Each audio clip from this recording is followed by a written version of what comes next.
On a quiet street in occupied Prague, two resistance fighters waited for one of the most feared men in Nazi Europe. His car was approaching the bend, and there would be only a few seconds to act. If they succeeded, the Third Reich would be shaken. If they failed, the price would be unimaginable. This was Operation Anthropoid. The target was Reinhard Heydrich, one of the most powerful and ruthless figures in Nazi Germany.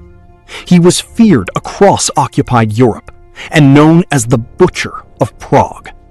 To the Nazi regime, he was a symbol of terror and control.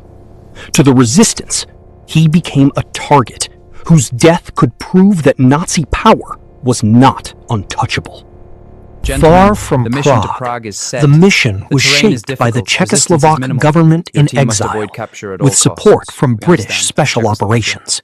The goal was dangerous and direct. Send trained Czechoslovak soldiers back into occupied territory and assassinate Heydrich. It was not only a military plan. It was a message to the world that resistance inside Nazi-occupied Europe was still alive. The men chosen for the mission were Jozef Gabčík and Jan Kubiš, Czechoslovak soldiers trained in Britain for one of the most dangerous operations of the war. They knew there was little chance of a normal return.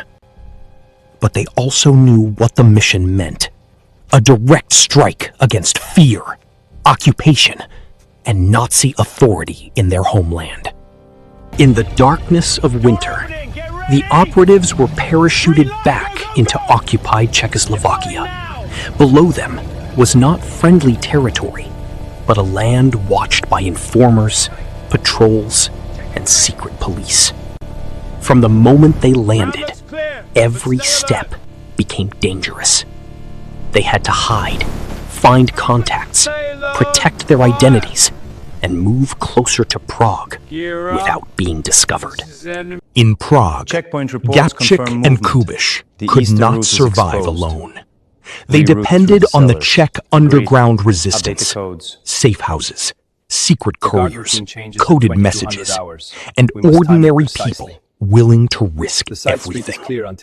These helpers gave them shelter, intelligence, and hope. But every meeting carried danger, because one betrayal could destroy the mission and bring death to everyone connected to it.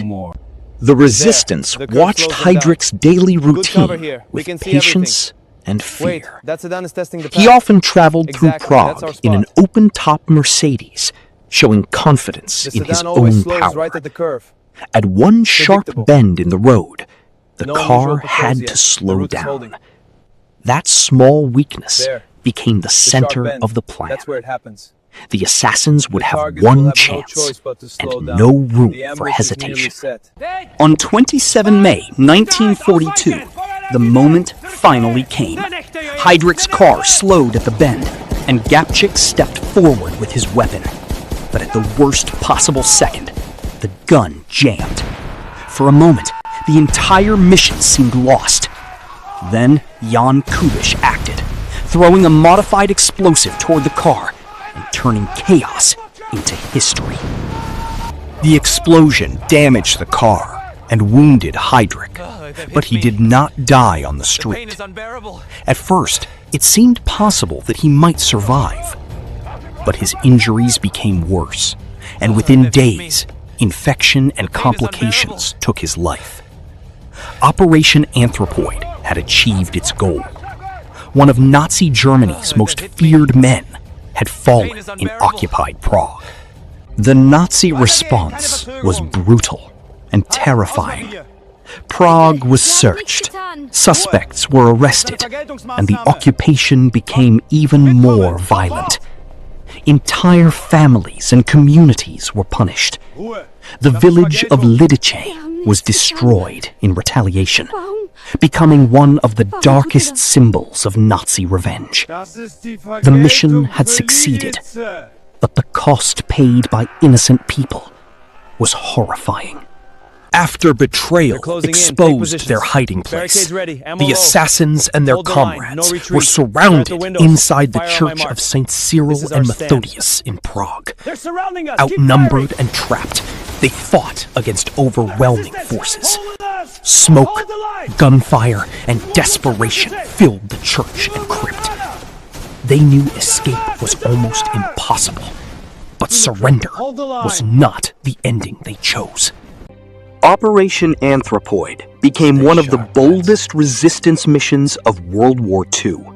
It proved that even the most protected figures of the Nazi regime could be reached.